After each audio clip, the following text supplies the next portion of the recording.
రాముడు ఎలా చనిపోయాడో మీకు తెలుసా?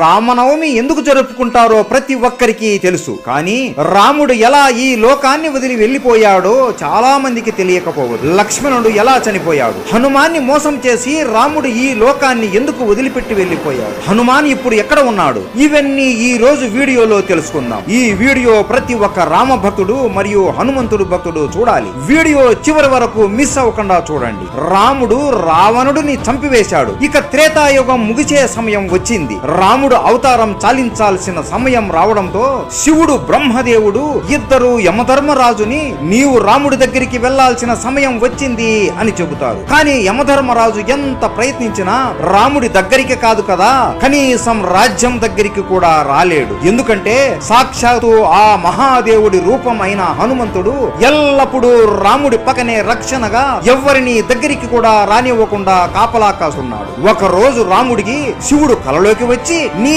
అవతారం చాలించే సమయం వచ్చింది రామా, యముడు నీ రాజ్యం బయట ఎదురు చూస్తున్నాడు, కానీ నీ ప్రాణానికి హనుమాన్ అడ్డుగా ఉన్నాడు అని అంటాడు. అప్పుడు రాముడికి అంతా అర్థమయ్యి మరుసటి రోజు రాముడు సీత ఇచ్చిన తన ఉంగరాన్ని తీసుకుని ఒక రంధ్రంలోకి వేసి హనుమాన్ని పిలుస్తాడు. హనుమా, సీత ఇచ్చిన ఉంగరం పొరపాటున ఈ రంధ్రంలో పడిపోయింది, దయచేసి నువ్వు వెళ్లి నా ఉంగరాన్ని కనిపెట్టి తీసుకుని రాగలవా అని అడగగా, ప్రభు అంతేనా, దీనికి మీరు నన్ను ఇంతగా అడగాల, మీరు ఆజ్ఞాపిస్తే చాలు, నేను వెళ్లి తీసుకుని వస్తాను, అలా వెళ్లి ఇలా తీసుకుని వస్తాను ప్రభు అని అనగా హనుమాన్ తన శరీరాన్ని ఒక చీమ అంత చిన్నగా మార్చుకొని ఆ రంధ్రంలోకి దూరుతాడు. అలా వెళుతూ వెళుతూ ఆ రంధ్రం పాతాళ లోకానికి దారి తీస్తుంది. అక్కడ నాగలోకానికి రాజు అయిన నాగరాజు ఉంటాడు. ఆయన దగ్గరికి వెళ్లి నమస్కరించి, నాగరాజా, నా రాముడి ఉంగరం ఒక రంధ్రంలో పడి ఈ పాతాళ లోకానికి వచ్చింది, ఆ ఉంగరం ఎక్కడ ఉందో మీకేమైనా తెలుసా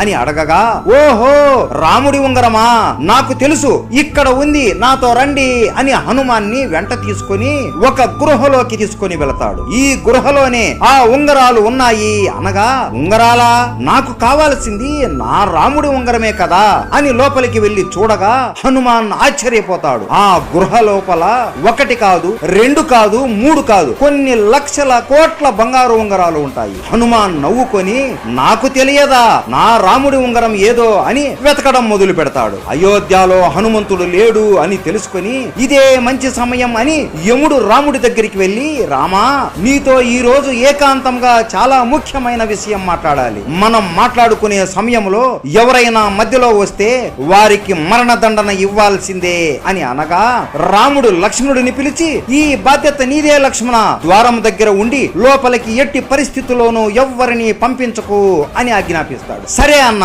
అని లక్ష్మణుడు ద్వారం దగ్గర నిలబడుకొని ఉంటాడు. లోపల యముడు రాముడితో ఇలా అంటాడు, స్వామి, శివుడు మరియు బ్రహ్మ ఆజ్ఞ వలన నేను ఇక్కడికి వచ్చాను. మీరు ఈ రాముడి అవతారానికి ఉన్న కార్యం ముగిసింది. ఇక మీరు విష్ణు రూపంలోకి మారి వైకుంఠానికి రండి, లక్ష్మీదేవి మీ కోసం ఎదురు చూస్తూ ఉంది అని అనగా రాముడు నవ్వుతూ సరేయమా అని అంటాడు. ఆ సమయంలోనే మహాకోపిష్టి అయిన దుర్వాస మహర్షి రాముడితో మాట్లాడడానికి అక్కడికి వస్తాడు. కానీ లక్ష్మణుడు, స్వామి, ఇక్కడ రాముల వారు ఏకాంతంగా ఉండాలి అనుకుంటున్నారు, మిమ్మల్ని ఇప్పుడు లోపలికి పంపలేను అని అనగా దుర్వాస కోపంతో, నేను ఇంత దూరం నుండి రాముడితో మాట్లాడడానికి వస్తే నన్ను లోపలికి పంపకుండా అడ్డుకుంటావా? ఇప్పుడు కాని నన్ను నీవు లోపలికి పంపకపోతే అయోధ్య మొత్తాన్ని కాల్చి బూడిద చేసేస్తాను అని అంటాడు. లక్ష్మణుడికి ఏం చేయాలో అర్థం అవ్వక, ఇప్పుడు లోపలికి నేను వెళితే నాకు మాత్రమే మృత్యుదండన కలుగుతుంది, లేదంటే దుర్వాస మహర్షి మొత్తం అయోధ్యాన్ని కాల్చేస్తాడు అని ఆలోచనలో పడి అయోధ్య ప్రజలకు కాపాడడం కోసం తన ప్రాణం కూడా లెక్క చేయకుండా లోపలికి వచ్చి దుర్వాస మహర్షి వచ్చాడు అని చెబుతాడు. లక్ష్మణుడు లోపలికి రావడం చూసిన రాముడు బాధతో కృంగిపోతాడు. అయ్యో లక్ష్మణ, ఎంత పని చేశావు నువ్వు, నీకు తెలియదా లోపలికి వస్తే ఏమి జరుగుతుందో అని, ఇప్పుడు నిన్ను నేను చంపాలి అని బాధపడతాడు. రాముడికి ఏం చేయాలో తెలియక తన గురువైన వశిష్ఠ మునిని అడుగుతాడు, రామా, నువ్వు లక్ష్మణుడిని చంపనక్కరలేదు, ఎప్పుడు నీ పక్కనే ఉండే లక్ష్మణుడు నీకు దూరంగా ఉంటే అది అతనికి మరణంతోనే సమానం, కాబట్టి లక్ష్మణుడిని రాజ్య బహిష్కరణ చెయ్యి చాలు అని చెబుతాడు. ఇది లక్ష్మణుడు విని, నీకు దూరంగా ఉండడం కంటే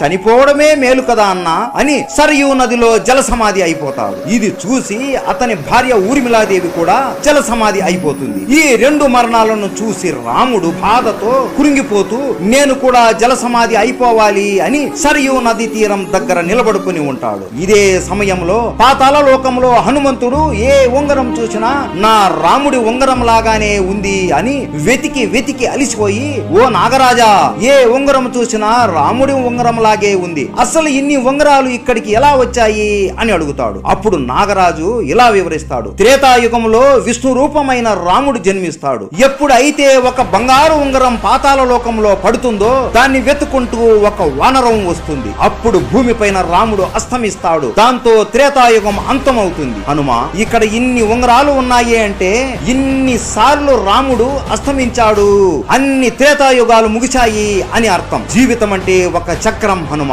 ఒక చక్రం ముగిసింది అంటే ఇంకొక చోటు ప్రారంభం అవుతుంది అని. 4 యుగాలు మళ్ళీ ముగుస్తాయి, మళ్ళీ త్రేతాయుగం మొదలవుతుంది. రాముడు మళ్ళీ పుడతాడు, నువ్వు కూడా మళ్ళీ పుడతావు. ఇద్దరు కలిసి మళ్ళీ రావణుడిని హతమారుతారు అని వాసుకి అంటాడు. హనుమంతుడు ఆశ్చర్యపోతాడు. అంతలోపు అయ్యో, నా రాముడు ఇప్పుడు మరణిస్తాడా అని చేతికి దొరికిన ఉంగరాన్ని తీసుకుని వెంటనే అయోధ్యకి చేరుకుంటాడు. అయోధ్య మొత్తం వెతికినా కూడా రాముడు ఎక్కడా కనిపించడు. అలా గాలిలో ఎగురుతూ ఎగురుతూ వెతుకుతూ ఉండగా సరయూ నదిలో రాముడు జల సమాధి అయిపోతూ కనపడతాడు. వెంటనే అతి వేగంతో కిందికి వచ్చేలోపు రాముడు హనుమాన్ని చూస్తూ నదిలోకి వెళ్ళిపోతాడు. ఇదంతా చూసి హనుమాన్ బాధతో గట్టిగా రామా ప్రభు అని ఏడుస్తాడు. అయ్యో, ఇదంతా నా తప్పే, నేను బుద్ధి లేని వాడిని, 1 నిమిషంలో వస్తాను అని ఇంత సమయం వృధా చేశాను, నా వల్లనే ఈ రోజు మీరు నాకు దూరం అయిపోయారు అని బాధపడుతూ ఏడుస్తూ కురింగిపోతూ ఉంటాడు.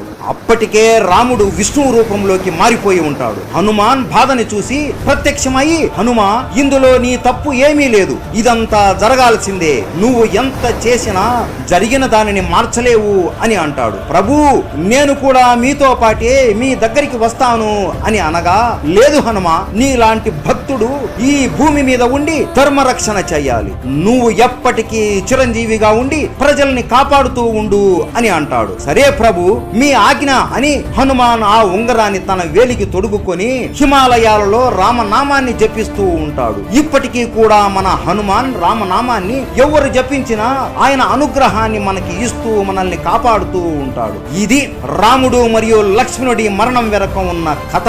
మీలో ఎంతమందికి ఈ విషయం తెలుసు? ప్రతి ఒక్కరికి రామాయణం ఎలా ముగిసిందో తెలియాలి. ఈ వీడియో ప్రతి ఒక్క రామ భక్తుడు మరియు హనుమంతుడి భక్తుడికి షేర్ చేయండి. ప్రతి ఒక్కరికి రామనవమి శుభాకాంక్షలు. రాముడు అంటే ఇష్టం ఉంటే జై శ్రీరామ్ అని కామెంట్ చేయండి. జై శ్రీరామ్.